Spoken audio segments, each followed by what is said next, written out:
De l'eau, des centaines de milliers de tonnes d'eau reposent gelées sur les montagnes du monde.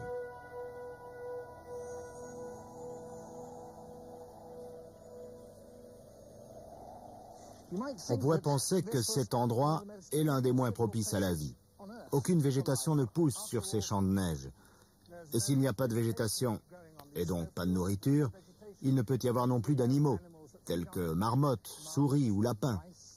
Et s'il n'y a pas d'herbivores, il ne peut y avoir de carnivores, aucun prédateur, tels que faucons ou belettes.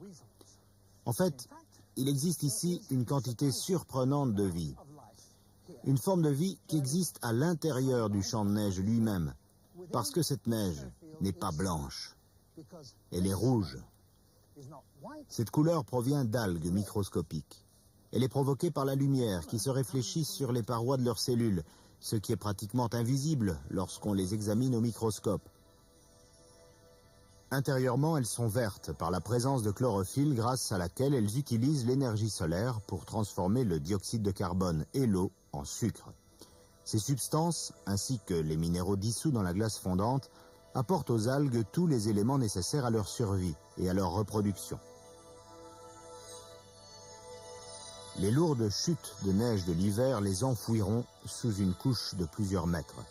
Mais au printemps, lorsque la surface de cette couche fond, les algues se divisent.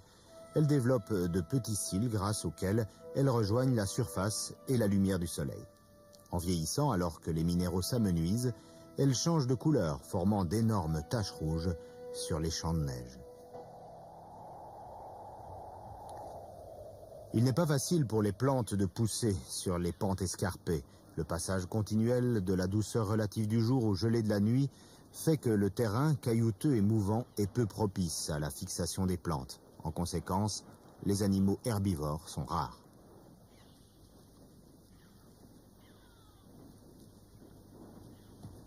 Ces animaux, dans les montagnes de l'Himalaya, sont des moutons bleus ou barals. Leur agilité les rend capables d'accéder à la végétation de ces falaises. S'ils sont peu nombreux, plus rares encore sont les animaux qui pourraient en faire leur proie. Durant l'été, le léopard des neiges a été vu à 5400 mètres d'altitude. Mais lorsque vient l'hiver, il est contraint de se retirer dans les vallées. Le gibier est maintenant si rare qu'il y en a tout juste assez, même sur un vaste territoire, pour nourrir un seul léopard. Aussi, cet animal est-il un chasseur solitaire.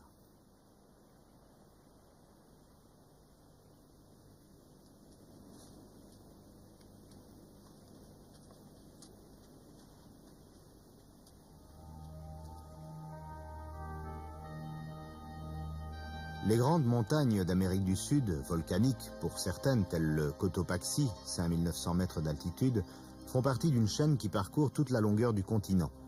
Entourées par de vastes plaines froides, l'altiplano, les versants de ces montagnes abritent une population vaste et variée d'animaux adaptés à la vie en haute altitude et aux basses températures.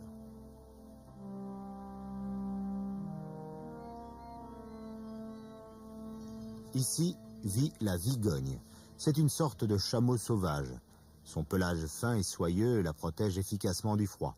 Or, c'est lui, paradoxalement, qui a conduit la vigogne à une disparition presque totale, car l'homme l'a chassée intensément pour l'intérêt que représentait cette laine superbe.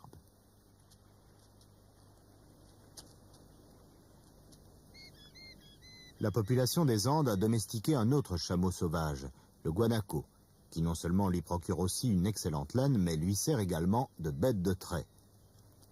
En Équateur et au Pérou, près de la ligne équatoriale, ces animaux vivent jusqu'à plus de 4000 mètres d'altitude.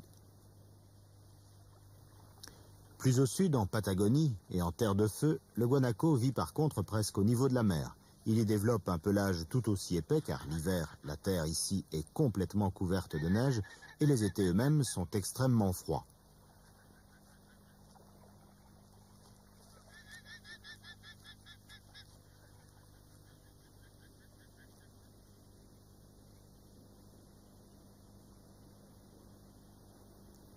Cette rigueur de la température, qui augmente à mesure que l'on s'approche du pôle, est aisée à comprendre. À l'équateur, les rayons du soleil frappent le globe perpendiculairement.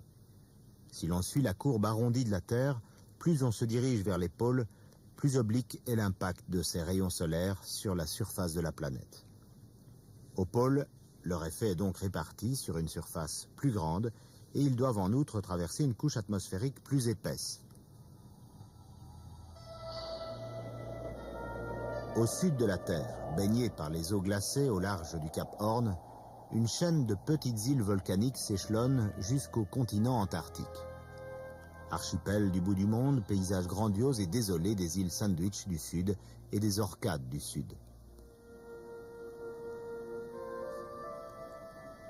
Seules 2 variétés de plantes à fleurs peuvent survivre ici. Et on n'y trouve aucune trace d'animal terrestre.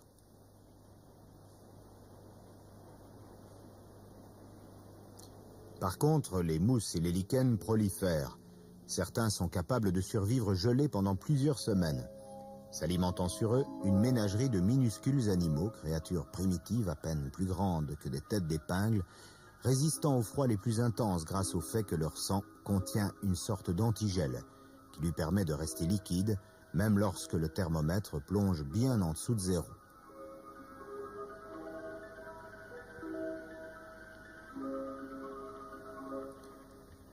Les mers entourant ces îles antarctiques sont parsemées de blocs d'eau de mer gelée.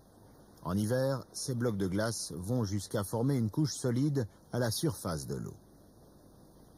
Les icebergs sont d'une autre nature. Ce sont des blocs d'eau douce, détachés du bord de la banquise. Derrière la banquise, on découvre la masse du continent antarctique.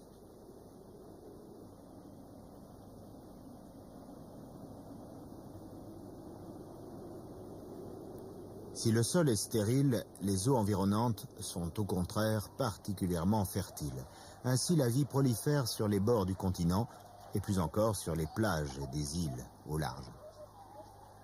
C'est le royaume des otaries à fourrure et des lions de mer, qui se nourrissent de bancs de crevettes. Leur épaisse fourrure conserve l'air et leur offre une isolation thermique lorsqu'ils nagent.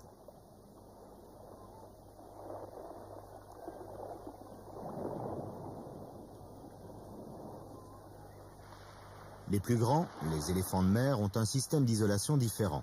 Tout leur corps est entouré d'une épaisse couche de graisse qui leur permet de se nourrir en eau plus froide et plus profonde. Chaque année, à l'époque de la mue, ils perdent cette capacité. Ils se rassemblent alors sur les plages et se blottissent les uns contre les autres pour se tenir au chaud.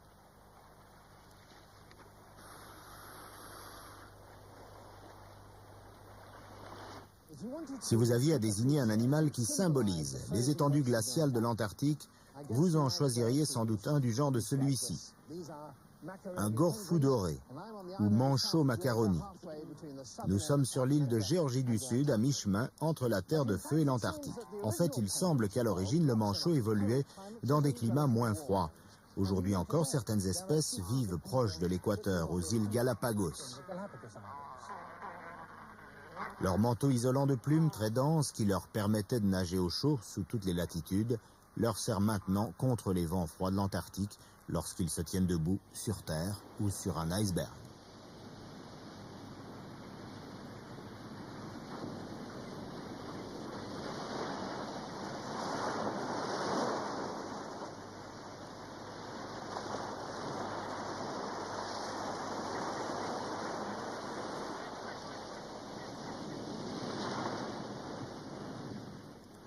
Ce sont de superbes nageurs. Non seulement ils sont rapides et agiles dans l'eau, mais lorsqu'ils arrivent à terre, poussés par des vagues déferlantes qui écraseraient n'importe quel bateau, ils semblent avoir l'élasticité d'une balle en caoutchouc.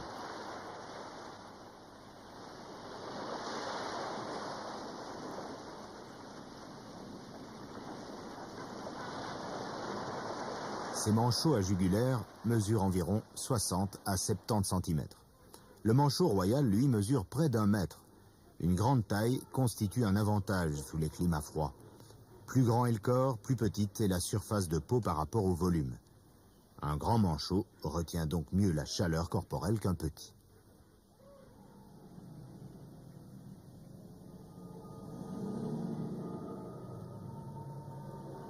C'est en hiver que naissent les petits du manchot empereur.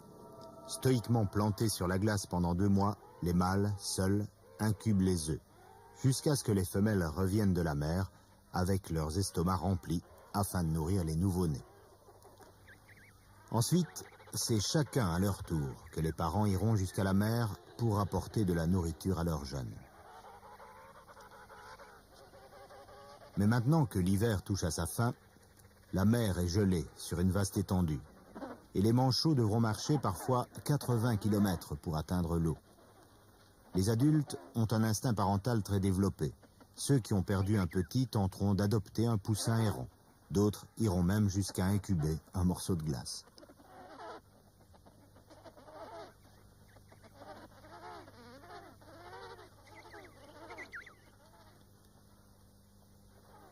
Tant que les poussins portent leur duvet, ils dépendent entièrement des parents. Sans leur plumage d'adultes, ils sont incapables de nager et donc de se nourrir eux-mêmes. Inlassablement, les parents vont fouiller leur propre estomac pour y trouver de quoi rassasier leurs petits, perpétuellement affamés. Semaine après semaine, ils effectueront leur longue marche jusqu'à la mer en quête de nourriture.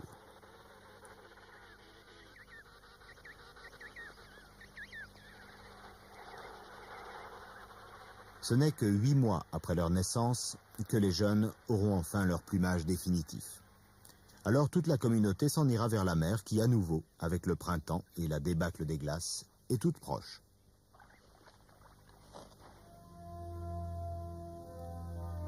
Contrairement à l'Antarctique, qui est un continent isolé par la mer, l'Arctique englobe des régions terrestres d'Amérique, d'Asie et d'Europe, de sorte que des animaux d'Europe et d'Amérique du Nord ont pu rejoindre cette partie gelée de la Terre, la coloniser et s'adapter à ses exigences particulières. Ainsi, le renard de l'Arctique, dont le pelage est plus léger que celui de son cousin du Sud et qui devient complètement blanc en hiver.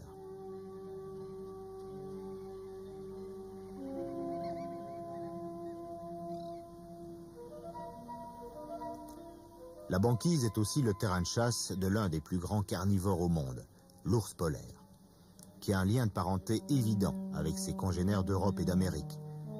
Sa couleur blanche est évidemment une adaptation à la couleur du paysage ambiant, et sa taille, beaucoup plus grande que celle de ses cousins des régions tempérées, tient une fois encore au fait qu'un grand corps retient plus aisément la chaleur qu'un petit.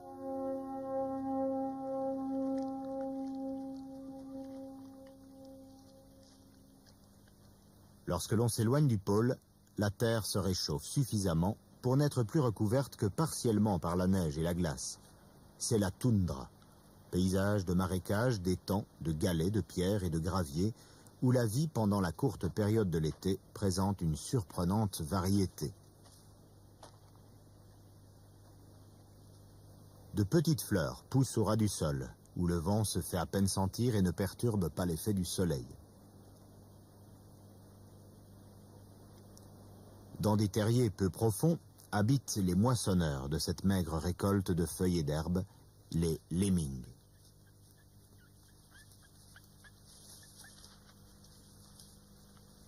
Durant l'été, quand sa nourriture abonde, cet animal se reproduit à une vitesse stupéfiante. La femelle peut mettre bas 5 à 6 petits par portée, et cela 4 à 5 fois en une seule saison.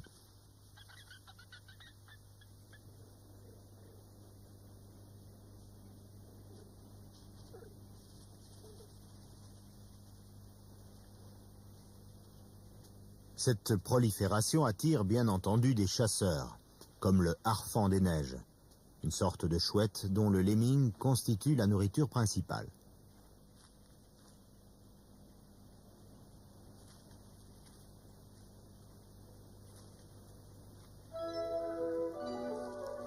À mesure que les jours rallongent, des hordes de caribous arrivent en provenance du sud, accompagnés de leurs petits nés plus tôt dans la saison. Ils doivent se déplacer constamment afin de couvrir leurs besoins en nourriture et parcourent ainsi jusqu'à 25 km par jour.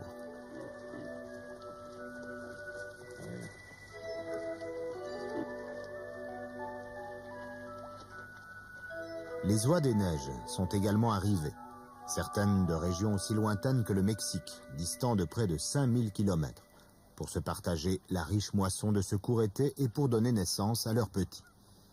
Il en existe 2 variétés, La première a des plumes sombres, la seconde des plumes toutes blanches. Rapidement, la toundra se couvre de leur nid. Les oies des neiges sont bientôt attaquées par des nuées de moustiques, car de ces mares chaudes éclosent des myriades d'insectes voraces, jusqu'à 100 000 au mètre carré en une saison. À leur tour, ils constituent ici la nourriture d'une phalarope à bec étroit.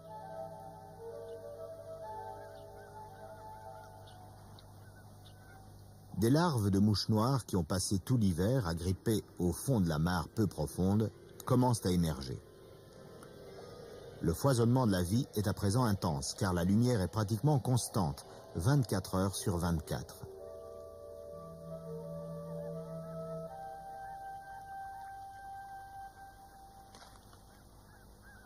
Arrive la fin du mois d'août. L'oie des neiges, la première, ressent l'imminence de l'hiver et reprend le chemin du sud. Les caribous, à leur tour, reviennent sur leurs pas à travers la toundra en continuant à se gaver de nourriture afin de se constituer la réserve de graisse qui leur permettra de passer l'hiver.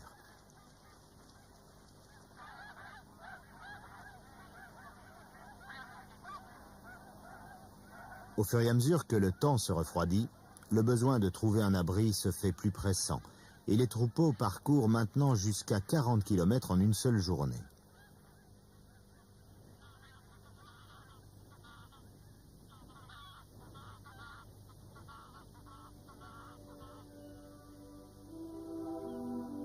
Finalement, les voyageurs sur le chemin du retour atteindront les premiers grands arbres, la vaste forêt de conifères qui s'étend au sud de la toundra, tout autour du globe. C'est le sanctuaire